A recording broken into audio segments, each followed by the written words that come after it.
నమస్తే, welcome to B1 news. ఈరోజు మనతో పాటు ఉన్నారు very special guest. Actually election season కాబట్టి డెఫినెట్లీ అందరూ కూడా ఒక అనాలిసిస్ చేస్తున్నారు. అండ్ ఇప్పుడు ఎమ్మెల్సీ ఎన్నిక కూడా రాబోతోంది.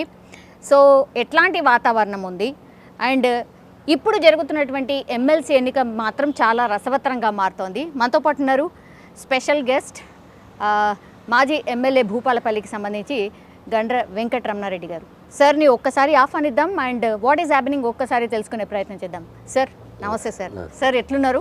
బాగున్నాం. ఐ థింక్ ఎన్నిక రాగానే మీకు ఒక జోష్ లాగా ఉంటుందేమో, ఆ ఫేస్లో కనిపిస్తోంది సార్. అంటే మా స్టూడెంట్స్కి every year exam, political leaders 5 yearsకి ఒకసారి ఎగ్జామ్. సో ఈ 5 సంవత్సరాల ఎగ్జామ్ అంతా కూడా ఈ వారం 10 రోజులు 15 రోజుల పట్టినే మా పర్ఫార్మెన్స్ చేయాల్సిన పరిస్థితి ఉంటుంది కాబట్టి సో డెఫినెట్గా కొంత మేము ఈ ఎలక్షన్స్లో బిజీగా ఉండాలి, కొంచెం జనాన్ని కన్విన్స్ చేయాలి, మేము చేసినవి చెప్పాలి, చేయబట్టి చెప్పాలి అని కూడా చేయాలి. డెఫినెట్లీ దెర్ ఈజ్ ఏ పెద్ద టాస్క్ ఇది. Yes, exactly sir. Sir MLC ఎన్నికలు ఒకటే సీట్కి జరిగిపోతుంది, అది మీ sitting seat sir. Rakesh Reddy గారిని మీరు ఎన్నుకున్నారు, అక్కడి నుంచేమో కాంగ్రెస్ నుంచి తీన్మార్ మల్లన్న. వీళ్ళిద్దరి మధ్యనే ఫైట్ ఉంది, ఇది అందరికీ తెలిసినది. అటు నుంచి దాడి, ఇటు నుంచి దాడి బాగా జరుగుతోంది. Sir what is your opinion? Me candidate ఎంత స్ట్రాంగ్, అపోజిషన్ క్యాండిడేట్ ఎంత స్ట్రాంగ్? డెఫినెట్గా ఎలక్షన్స్ ఇది మా పార్టీ పల్లరాజేశ్వర రెడ్డి గారు ఎమ్మెల్యేగా ఎలక్ట్ అయ్యారు కాబట్టి రిజైన్ చేసినట్టే జరుగుతున్న బై ఎలక్షన్ ఇది.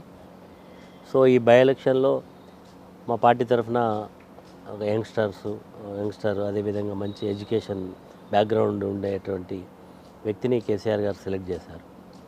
సో అటు సైడ్ ఉన్న వ్యక్తి 2 పర్యాయాలు 3 పర్యాయాలు పోటీ చేసిండు. ఆయన ఐ థింక్ 2 times, ఒకసారి కాంగ్రెస్లో ఒకసారి ఇండిపెండెంట్గా, మళ్ళీ ఇప్పుడు కాంగ్రెస్ పోటీ చేస్తాం.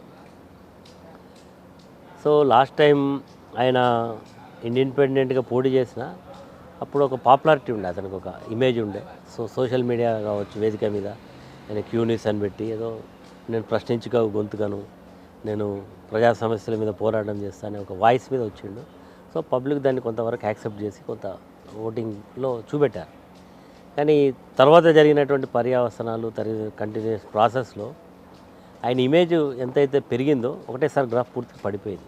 అది నేను చెప్తున్న మాట కాదు, మీరు ఈరోజు ఎక్కడైనా జరుగుతున్న చర్చల్లో అంటే పబ్లిక్ చాలా నిశ్చింతగా గమనిస్తారు ఒక వ్యక్తి యొక్క వ్యక్తిత్వం, తర్వాత బిహేవియర్, యాటిట్యూడ్ అంతా కూడా చూస్తారు. ఆయన కాంగ్రెస్ పార్టీ తరఫున పోటీ చేస్తూ ఉన్నాడు. కాంగ్రెస్ పార్టీలో ఆయన ఎప్పుడైతే చాలా సందర్భాల్లో ఆయన విమర్శించని నాయకుడు లేడు.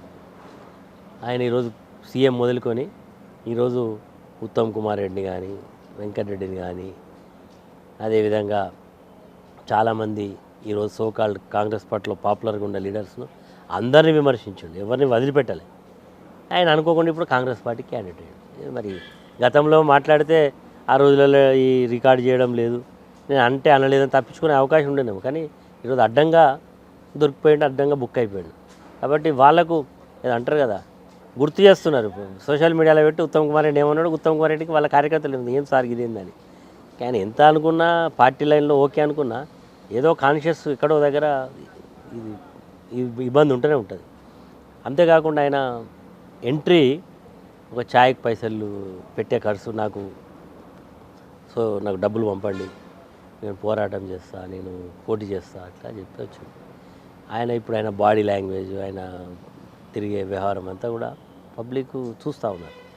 కాబట్టి ఇది ఆయనకి ఏ సోషల్ మీడియా అయితే పైకి తీసుకొచ్చిందో ఇప్పుడు అదే సోషల్ మీడియాలో ఆయన యొక్క ఇమేజ్ తగ్గడానికి చూస్తూ ఉండే కళాకారులు పాటలు పాడుతూ ఉన్నారు. మీడియా రిపోర్టర్స్ ఎవరిని ఎన్నుకున్నా కానీ ఈయనైతే ఎన్నుకోవద్దని చెప్తున్నారు. కారణం ఏంటంటే బిహేవియర్ అనుకోవచ్చు, ఆయనకు ఉండే మాట్లాడే తీరు కావచ్చు అంతా కూడా. తర్వాత ఆయన తిరిగి ఈరోజు విలాసవంతమైన కార్లలో తిరుగుతున్నాడని చెప్తున్నాడు. ఆయన దాని పేరు పెట్టుకొని ఈరోజు చాలా డబ్బులు సంపాదించాలని చెప్తా ఉన్నాడు. ఇవన్నీ చెప్తా ఉన్నారు కాబట్టి ప్రజలు అన్నీ కూడా అసెస్ చేసుకుంటారు, అనలైజ్ చేసుకుంటారు.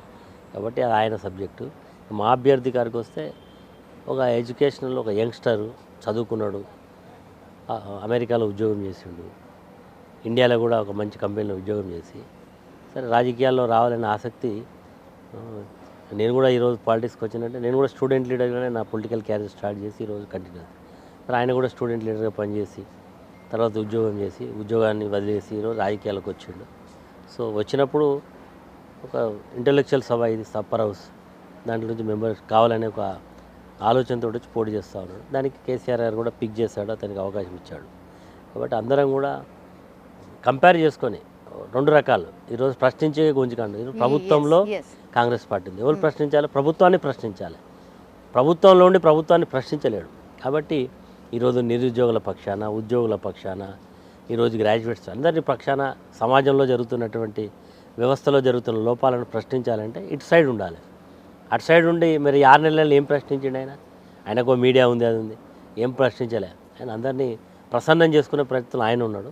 ఈరోజు ప్రశ్నించడానికి ఊరు గొంతుగా లేబట్టిండు. కాబట్టి రాకేష్ రెడ్డి గారు విద్యావంతుడు, ఒక మంచి బ్యాక్గ్రౌండ్ ఉండే వ్యక్తి, ఎలాంటి కేసులు లేని వ్యక్తి ఉన్నాడు. కాబట్టి దానికి ఓట్లేస్తే బాగుంటుందని మా అభిప్రాయం. మీ ఆలోచన బాగుంది సార్. ఇట్లనే గ్రాడ్యుయేట్స్ ఆలోచిస్తారా? ఇప్పుడు పార్టీ వైజ్గా మీరు చెప్తున్నారు, దట్స్ ఫైన్ సార్, కంపారిజన్ చేసి చెప్తున్నారు. బట్ నిజంగానే గ్రాడ్యుయేట్స్ నిజంగానే మీరు అన్నట్టు అన్నీ ఆలోచించి ఓటేసే పరిస్థితి సార్ ఇప్పుడైతే. సో ఇది ఒకవేళ మీరు గెలిస్తే దెన్ మీరు విజయం సాధించినట్టేనా? డెఫినెట్గా ఇప్పుడు మేము ఈ ఎన్నికల్లో డెఫినెట్గా ఏంది అల్టిమేట్గా జడ్జ్ చేసేది ప్రజలు. మేము మాకుండే ఒపీనియన్ను, మాకుండేటువంటి అభిప్రాయాన్ని ప్రజల ముందు పెడతాం. ఈరోజు ప్రతిపక్షంలో ఉన్నవాడు ప్రశ్నించాలి, పాలకపక్షం ఉన్నవాడు ప్రభుత్వం యొక్క విధానాలను చట్ట రూపంలో చేయాలి. వాళ్ళ రూలే, వాళ్ళ యొక్క బాధ్యత ఏంది? వాళ్ళు అనేక హామీలు ఇచ్చి ఈరోజు అధికారంలోకి వచ్చింది. ఇప్పటికే ప్రజలకు ఉదయం నేను ఐ థింక్ మీరు కూడా ఉండొచ్చు, రైతుల దగ్గరికి వెళ్ళాం. రైతులు ఏమంటున్నారు? బోనస్ వద్దు సార్, మా వడ్లు కొంటే చాలు. 2500 ఇస్తాడా సార్? 2500 ఆయన నమ్మేటట్టు అంటున్నారు. రుణమాఫీ అవుతుందా, చేస్తాడా అంటే ప్రజలకు 6 నెలల లోపటినే వాళ్ళకు ఒక రకమైనటువంటి ఫీలింగ్ వచ్చింది, ప్రభుత్వం మాట మీద నిలబడేటట్టు లేదు, వీళ్ళు ఏం కూడా అమలు చేసేటట్లేరు అనేటువంటి ఒక అనుమానం ప్రజలకు కలుగుతాం. కాబట్టి ఇలాంటి పరిస్థితులలో బలమైన ప్రతిపక్షం ఉండాలి, బలంగా ప్రభుత్వాన్ని ప్రశ్నించేటట్టు ఉండాలి. ప్రభుత్వం అమలు చేయకపోతే ప్రజల తరఫున పోరాటం చేయాలి. అలాంటి సభ ఇది అప్పర్ హౌస్, శాసన మండలి సభ, చట్టసభల్లో ఈరోజు ఈ అప్పర్ హౌస్లో ఉంటుంది. కాబట్టి తప్పకుండా మాకు ఒక అవకాశమే. ఈరోజు చాలా హామీలు ఇచ్చింది, నిరుద్యోగ భృతి అన్నారు. ఇప్పుడు దాని గురించి మేము అనలేదని చెప్తా ఉన్నారు. ప్రియాంక గాంధీతో అనౌన్స్మెంట్ చేయించారు, రాహుల్ గాంధీతో చెప్పించారు. ఇప్పుడు మేము అసలు నిరుద్యోగ భృతి గురించి మేము అసలు మాట్లాడలేదు అంటా ఉన్నాం. అంటే పబ్లిక్ తొందరగానే అసెస్ చేసుకుంటాను, మాట అన్నారు తప్పుతున్నారు. ఒకవేళ చెప్పాలి, ఒకవేళ చేయలేకపోతే మా రాష్ట్ర ఆర్థిక పరిస్థితి బాగలేదు, మేము చెప్పినాం కానీ చేయలేకపోతున్నాం, మమ్మల్ని క్షమించమని అడగాలి. కానీ ఇంత అడ్డంగా మేము చెయ్యలే, మేము అనలేదు అని అంటే ప్రజలే మా అమాయకులు గారు. రైతుల యొక్క పరిస్థితి చాలా దీనమైన స్థితిలో ఉన్నది. 6 కాలం కష్టపడి రైతు వడ్లు పండిస్తే ఈ ప్రభుత్వంలో వడ్లు కొనుగోలు చేయడానికే ప్రభుత్వానికి మనసు రావడం లేదు. మాటలేమో చాలా గొప్పగా చెప్తా ఉన్నారు, మేము తడిసినా కొంటాం, మొలకెత్తినా కొంటాం, రైతు యొక్క వడ్లను కొంటాం, నేను రైతులకు అండగా ఉంటామని మాటలు చెప్తున్నారు. సెక్రటరీలో కూర్చొని ముఖ్యమంత్రి, మంత్రులు చెప్తా ఉన్నారు. కానీ ఈరోజు ఉదయం పూట కమలాపూర్ గ్రామానికి పోతే ఏం జరిగింది? అక్కడ ఒక రైతు, మహిళా రైతు కన్నీటి యొక్క పర్యంతం వ్యక్తం చేసింది. నాకు మొన్ననే స్టంట్ పడ్డది, ఎండ కొడుతున్నది, ఇప్పటికి 20 రోజులైంది వడ్లు కోసి, 4 సార్లు తడిచినాయి, 4 సార్లు ఎండినాయి, కానీ నా పరిస్థితి ఏందని ఏడుస్తాను, గగ్గోలు పెడతా ఉన్నది. కాబట్టి ఈ ప్రభుత్వానికి మానవత్వం లేదా? ఈ ప్రభుత్వానికి అసలు మనసు లేదా? కళ్ళుండి చూడలేకపోతున్నా, చెవులుండి వినలేకపోతున్నారా అని ఈరోజు రైతులు ప్రశ్నిస్తూ ఉన్నారు. తక్షణమే మాటలు కాదు, తడిసిన ధాన్యం కొనండి. మీరు జిల్లాకు యంత్రాంగ అధికారిని పెట్టామని చెప్పిండ్రు, అధికారులను పురమాయించండి, వడ్లను కొనుగోలు చేయండి. మీరు ఇస్తారన్న బోనస్ పెద్ద బోకస్, అది ఆ బోకస్ గురించి తర్వాత మాట్లాడదాం. కానీ మీరు 500 బోనస్ అనేది బోకస్ అయిపోయింది రైతులకు. ఈరోజు కనీసం వడ్లను కొనండి, రైతులకు అండగా ఉండండి. పెట్టని వడ్లకేమో బోనస్ ఇస్తామంటారు, పండించిన వడ్లకేమో దిక్కు లేకుండా పోయింది. కాబట్టి రైతు సోదరులు పడేటువంటి బాధలను ఒక మనసున్న ప్రభుత్వంగా చూడమని విజ్ఞప్తి చేస్తున్నాం. తక్షణమే వడ్లు కొనాలని డిమాండ్ చేస్తున్నాం. 4,60,000 అంతమంది ఓటర్స్ ఉన్నారు సార్. అఫ్ కోర్స్ అందరు రిక్వెస్ట్ చేస్తున్నారు, అక్కడ హాలిడే ప్రకటించండి అన్నటువంటి మాట చెప్తున్నారు సార్. జనరల్లీ ఎమ్మెల్సీ ఎన్నికలు అంటే జర ఇంట్రెస్ట్ చూపెట్టారు, ఎవరి పనులు ఉంటారు, అటు ఇటు పోతూ ఉంటారు. ఎట్లా మొబిలైజ్ చేస్తున్నారు సార్? ఎట్లా కన్విన్స్ చేస్తున్నారు? ఏం ఇది యాక్చువల్గా 4 లక్షలు ఉండరు. ఇది ఎట్లా ఉందంటే ఇది రియల్గా కనుక ప్రభుత్వం స్టాటిస్టిక్స్ తీస్తే ఇది 10-12 లక్షలకు పోతుంది. రియల్గా ఓటింగ్ దీంట్లో ఎన్రోల్ చేసుకోవాలి. చాలామంది 50%, 60% ఇంకా ఓటర్లు ఎన్రోల్మెంటే జరగలే. సరే ఓకే, 4 లక్షల చిల్లర ఉన్నారు, కానీ వేరియస్ ప్లేసెస్ ఉదాహరణకు ఊర్లో 40 ఓట్లు ఉన్నాయి. మేము ఇప్పటికే లెక్కలు తీస్తే చాలామంది అవుట్ సైడ్ వరంగల్లో ఉండే వాళ్ళు ఉన్నారు, హైదరాబాద్లో ఉన్నారు, బెంగళూరులో ఉన్నారు, ఉద్యోగాలు చేసుకుంటున్నారు. సో వాళ్ళందరినీ కూడా వచ్చి ఓటేయమని అడుగుతున్నాం, ఫోన్లలో మాట్లాడుతున్నాం. సరే ఉన్న వాళ్ళ దాంట్లో కొంతమంది విలేజ్లలో ఉన్నారు, వాటిలో తర్వాత ఎంప్లాయీస్ ఉన్నారు, teachers, private teachers, government employees, వాళ్ళంతా కూడా ఉన్నారు. సో వాళ్ళందరినీ కూడా మేము పర్సనల్గా కలిసి అడుగుతున్నాం, అప్పీల్ చేస్తున్నాం, ఫోన్స్ చేస్తున్నాం, మీడియా సోషల్ మీడియా ద్వారా అడుగుతున్నాం, ప్రెస్ కాన్ఫరెన్స్ ద్వారా అడుగుతున్నాం. మరి కొంచెం ఇది పెద్ద టాస్కే, జనరల్ ఎలక్షన్ లాగా ఉండదు, ఇది చాలా డిఫరెంట్ టాస్క్. కాబట్టి డెఫినెట్గా 60%, 70% పోలింగ్ అయితే చాలా పెద్ద పోలింగ్ అయినట్టు. కాబట్టి డెఫినెట్గా ఉన్న దాంట్లో బెటర్, డెఫినెట్గా పోల్ అయిన దాంట్లో మెజార్టీ రావాలి. తర్వాత ఇది ప్రియారిటీ ఓటు కూడా ఉంటుంది. First priority, second priority, elimination process. ఆ ప్రాసెస్లో కూడా ఇది కౌంటింగ్ దాదాపు 2 days పడుతుంది, కౌంటింగ్ పూర్తి 1-2 days పడుతుంది. జూన్ 5th రోజు కౌంటింగ్ ఉన్నది. అది June 5th అవుతుందా 6th 7th అవుతుందా తెలియదు, ఎందుకంటే ఎలిమినేషన్ ప్రాసెస్. మీకు 10,000 ఓట్లు వస్తాయి, మీరు అక్కడ క్వాలిఫై కావాలంటే మీ ఓట్స్ను సెకండ్ ప్రియారిటీ ఉన్నదో మళ్ళీ కౌంట్ చేస్తారు, మళ్ళీ ఇంకో ఆయనకు 5,000 వస్తాయి, ఆయనే కౌంట్ చేస్తారు, అంటే మళ్ళీ సార్ట్ అవుట్ చేసుకుంటూ పోతారు. సో ఇదంతా చాలా పెద్ద తతంగం. కాబట్టి ఇదంతా కూడా కొద్దిగా డిఫరెంట్. కాబట్టి మేము ఇట్లాంటి మీటింగ్స్ పెట్టి ఒక దగ్గరికి పిలిచి మా కార్యకర్తలకు ఒక మెసేజ్ ఇవ్వడం, మేము ఇంటలెక్చువల్స్కి ఒక మెసేజ్ ఇవ్వడం, ఇవన్నీ చెప్తా ఉన్నాం. ఈ ఎలక్షన్స్లో ఉన్నవాళ్ళు, బయట ఉన్న వాళ్ళు కూడా వచ్చి ఓటేయమని కూడా మీ ద్వారా రిక్వెస్ట్ చేస్తాం. June 5th ఏమో ఈ రిజల్ట్, దానికంటే before day 4th, June 4th గురించి మాట్లాడదాం సార్. సార్, దేశవ్యాప్తంగా ఎవరు ఫామ్ చేయబోతున్నారు? ఒకటి ఏపీ, 2 అయిపోతున్నాయి, ఇక్కడనేమో Lok Sabha sir. Sir let's talk with Lok Sabha sir. లోక్సభలో what will be the results ఇక్కడ అంటే తెలంగాణలో ఉంటుంది. సో తెలంగాణ మేము మొన్ననే 6 months క్రితమే శాసనసభ ఎన్నికలు ఫేస్ చేసినాం. మేము అందరం కూడా అనుకున్నాం బీఆర్ఎస్ పార్టీకి మంచి మెజార్టీ వస్తుంది, మేము గెలుస్తాము, మళ్ళీ పవర్ రిటైన్ చేసుకుంటామని. కానీ పీపుల్లో వితిన్ ఒక 1 week 10 days లోపలనే చేంజ్ కనబడ్డది. ఓటింగ్ రోజు స్పష్టత కనబడ్డది. మేము ఓడిపోయినా వాళ్ళు అధికారంలోకి వచ్చిండ్రు. సో అధికారంలోకి వచ్చిన ప్రభుత్వం వచ్చి 6 నెలల దగ్గరికి వచ్చింది. 100 daysలలో మేము 100 daysలో 6 మేజర్ హామీస్ అమలు చేస్తామన్నారు. అని ఒక్కటి కూడా చేయాలి, ఒక బస్సు తప్ప. ఇప్పటి వరకు బస్సు చెప్పిన తర్వాత ఇప్పుడు రుణమాఫీ కాలే, 2500 రాలే, 500 బోనస్ రాలే, వచ్చినాయా? తులం బంగారం రాలే, నిరుద్యోగ వృద్ధి రాలే, ఏమి రాలే. కానీ అన్నీ చేసినామని బుకాయిస్తూ ఉన్నారు ప్రజలు. దాన్ని first of all any government, మేము కూడా ఇప్పుడు ఇమీడియట్గా సిచ్యువేషన్ తొందరలో పనులు కావాలని ప్రభుత్వంలో ఉన్నాం కాబట్టి మాకు తెలుసు సిస్టమ్ ఏందో. కానీ వాళ్ళే చెప్పింది 100 daysలో చేస్తాం. ఇట్లా నేను ఎలక్షన్లో గెలుస్తా, 9కి ముఖ్యమంత్రి అవుతా, ఫస్ట్ సంతకం రుణమాఫీ మీద చేస్తా, ఇది నా మాట, ఇది సోనియమ్మ మాట, ఇది కాంగ్రెస్ మాట అన్నాడు. మరి ఏమైంది పబ్లిక్ అది ఏమైంది అని అడుగుతున్నారు. 500 బోనస్, ఇది అరే 500 బోనస్ కాదు రా భయ్, వడ్లు కొనమంటున్నారు, గగ్గోలు పెడుతున్నారు. ప్రభుత్వం ప్రజలు ఇచ్చినట్టు ప్రభుత్వానికి పరిపాలన చేయమని ప్రజలు అవకాశం ఇచ్చారు. పరిపాలన మీద దృష్టి పెట్టకుండా గత ప్రభుత్వాన్ని డిఫెండ్ చేయడానికే వీళ్ళ టైం అంతా వేస్ట్ చేసుకున్నారు. ఉదాహరణకి ఎగ్జాంపుల్ కాళేశ్వరం ప్రాజెక్ట్ ఉంది, అక్కడ 2-3 pillars last years highest rainfall దాదాపు ఒకే రోజు 65 centimeters ఈ ఏరియాలో పడ్డది, 65 centimeters వర్షపాతం పడ్డది. ఆ రోజు ఓవర్ఫ్లో ప్రాజెక్టు మీదకెళ్ళి ఓవర్ఫ్లో వాటర్ వెళ్ళిపోయింది. సరే ఏదో న్యూ ప్రాజెక్టు, ఏదైనా అక్కడ ఏమైనా లీకేజెస్ ఉండవచ్చు, ఏమైనా ఉండొచ్చు, ఓకే జరిగి ఉండొచ్చు. కానీ ఆ జరిగిన దానికి ప్రభుత్వానికి, గత ప్రభుత్వానికి చెడ్డ పేరు రావాలని ప్రాజెక్టు కుంగిన పిల్లర్స్ని రిపేర్ చేయకుండా ఉన్న నీళ్ళను సముద్రానికి వదిలేసి చేయడం వల్ల ఏమైంది, ఈరోజు కరువు ఛాయలు వచ్చినాయి తెలంగాణలో. ప్రజలలో ఒక తీవ్రమైన అసంతృప్తి వచ్చింది. కాబట్టి పాలకుడు అనేవాడికి ఎప్పుడు కూడా ఇది గవర్నమెంట్స్ కంటిన్యూస్ గవర్నమెంట్స్, ఇది 5 ఏళ్ళు నువ్వు ఉంటావు, ఇంకా 5 ఏళ్ళు ఇంకొకరు ఉంటారు, ఇంకా ఇదంతా కూడా ఒకరి నుంచి ఒకరి పాస్ అవ్వకుండా పోవాలి. కానీ వాళ్ళకు ఉండే వ్యక్తిగతమైనటువంటి అభిప్రాయాలు ప్రజల మీద రుద్దొద్దు అనేది ప్రజలు అర్థం చేసుకున్నారు. 6 నెలల్లోనే ప్రభుత్వం మీద ఇంత వ్యతిరేకత చవి చూడడం అనేది నాకు తెలిసి, నాకు కూడా 30-40 ఏళ్ళ పొలిటికల్ ఎక్స్పీరియన్స్ ఉంది. నేను ఇంత షార్టెస్ట్ టైంలో గవర్నమెంట్ మీద నెగటివ్ చూడలేదు. నిజంగా చెప్పాలంటే గవర్నమెంట్కి ఇది హనీమూన్ పీరియడ్. ఒక ప్రభుత్వం కొత్తగా వచ్చిన ప్రభుత్వానికి 6 నెలలు, ఫస్ట్ 1 year ఇది జస్ట్ హాయిగా నడపచ్చు. కానీ ఇలా డబ్బులు లేవు, అప్పులైనాయి, ప్రాజెక్టులు తప్పులైనాయి, ఇవ్వైనాయి, దాని మీద కమిషను, దీని మీద కమిషన్, ఇదంతా కూడా వేస్ట్ ఆఫ్ ది టైం. అంతే ప్రజలకు నువ్వేమి నీకు ఇచ్చింది 5 ఏళ్ళ టైం, 5 ఏళ్ళల్లో నువ్వేం చేస్తావో నీ యొక్క పర్ఫార్మెన్స్ చూపించాలి. కానీ ఈ మాటలు ఎవరు కూడా మాటలతో కడుపులు నిండా ఎవరికి చేసి చూపెడితేనే ప్రజలు విశ్వసిస్తారు.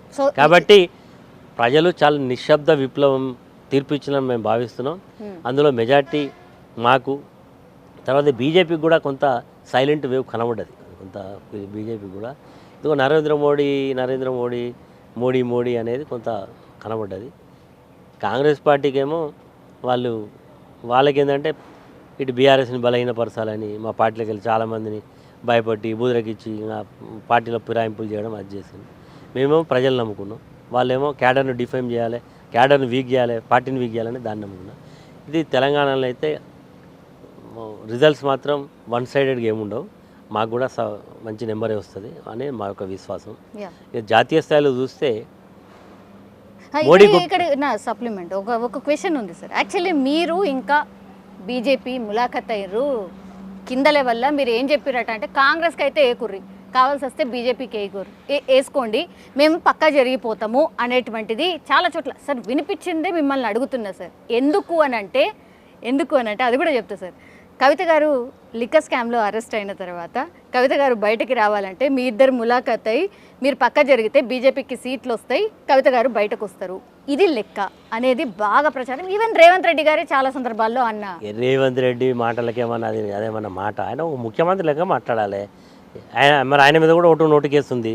ఆయన ఏ క్షణమైనా ఆయన జడ్జిమెంట్ వస్తే జైలు పోతాడు అంటున్నారు. ఆయన అందుకొరకే మోడీతోటి కలిసి బడే బాయ్ చోటే బాయ్లా.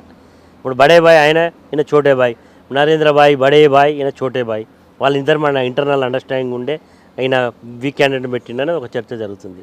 ఇదంతా కూడా ఎట్లా కలుస్తుందంటే కవితను అన్యాయంగా అరెస్ట్ చేసిండ్రు లిక్కర్ స్కాములు అనేది ఇది ఫ్యాబ్రికేటెడ్ కేసు. ఇది ఆయన ఢిల్లీలో ఉండేటువంటి ముఖ్యమంత్రిని ఫిక్స్ చేయాలంటే మా కవిత గారికి అన్న సందర్భం లేకుండా ఎనీ గవర్నమెంట్ పాలసీలు చేస్తుందండి. ఈరోజు తెలంగాణ గవర్నమెంట్ కూడా అనేక పాలసీలు, అనేక లిక్కర్ పాలసీ తీసుకొచ్చింది. గతంలో గవర్నమెంట్ ఓపెన్ యాక్షన్ విధానం ఉండే, తర్వాత టెండర్ ఫీజు పెట్టిండ్రు.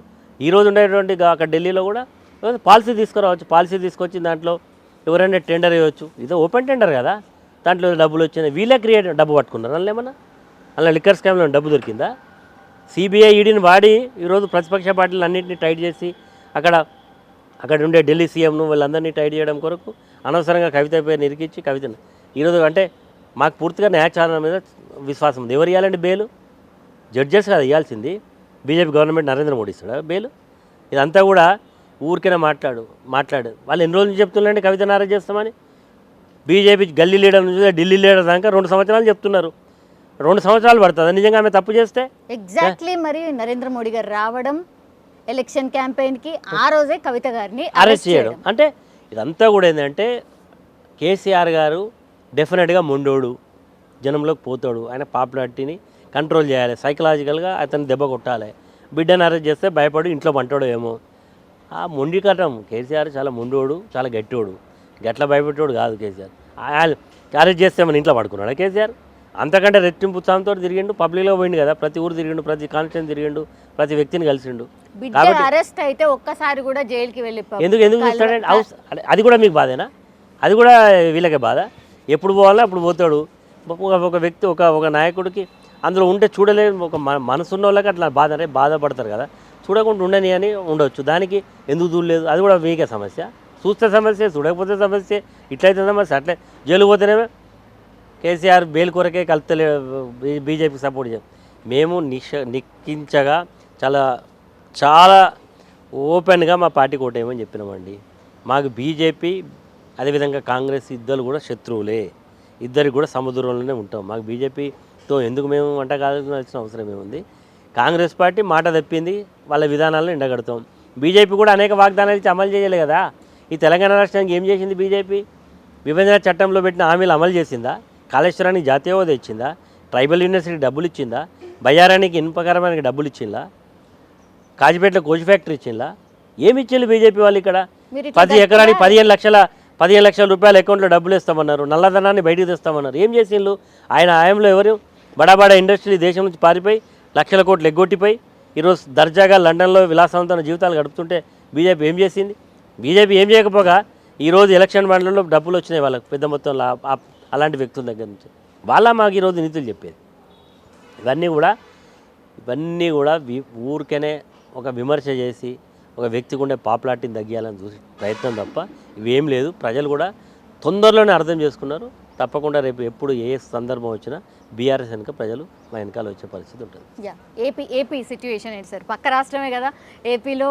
ఈవెన్ అంటే లోక్సభ అండ్ మన శాసనసభకి 2 జరుగుతున్నాయి సార్. ఏముండొచ్చు మీ ప్రిడిక్షన్స్? అంటే నా ప్రిడిక్షన్ కాకుండా మీరు చాలామంది సెఫాలజిస్టులు, చాలామంది సర్వే ఏజెన్సీలు ఎవరు వాళ్ళే ఒక కంక్లూజన్ కాదు. పెద్ద పెద్ద మీడియా నడిపిన వాళ్ళు కూడా ఎలక్షన్ల ముందు దాకా బాబే రావాలి, బాబే వచ్చిన ఎలక్షన్ తెల్లారు ఏం రాసిండు?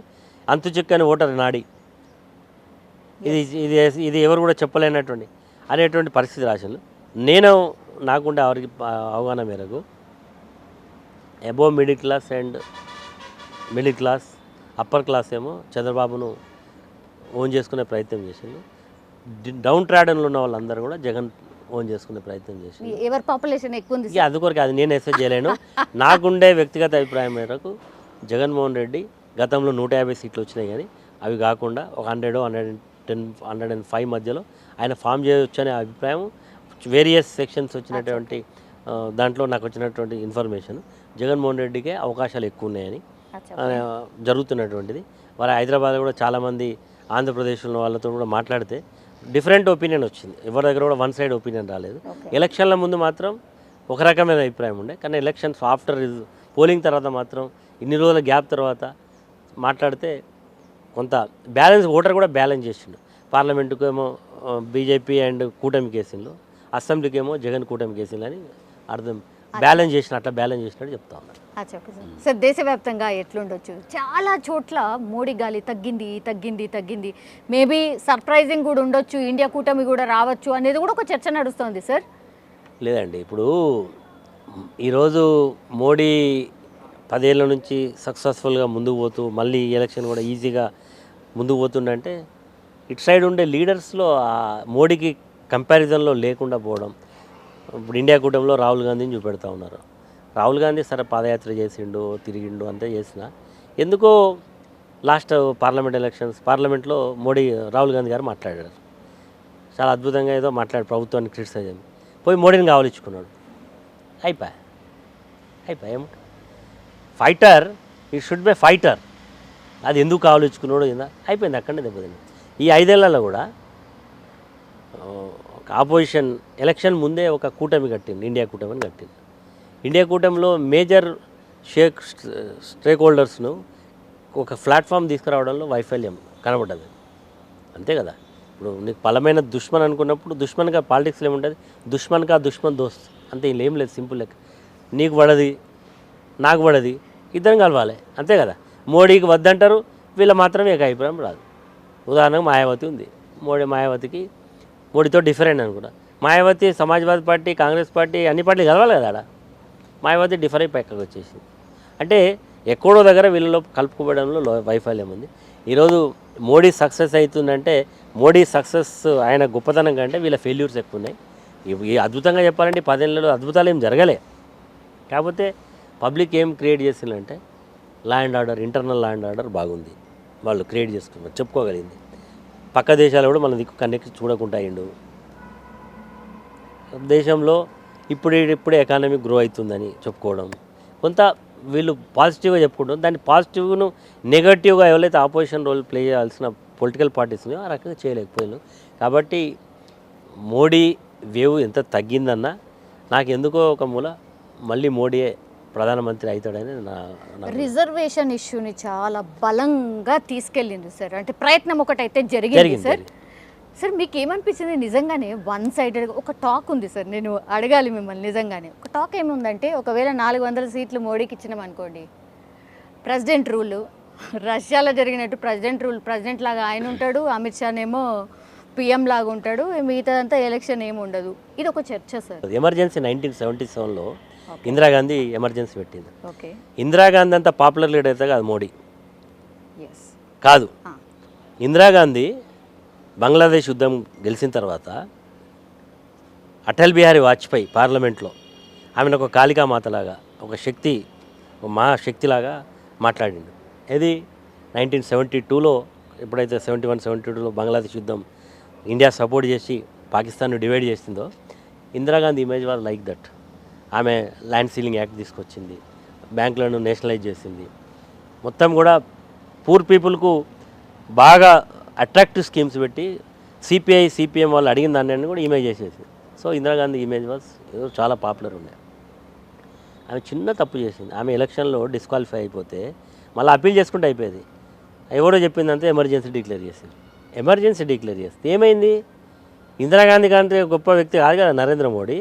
77లో తుక్కు కూడా కొట్టేసింది ఇందిరాగాంధీ. మళ్ళీ 80లో పవర్లోకి వచ్చింది, 3 సంవత్సరాల లోపలనే, 2 సంవత్సరాలైనా.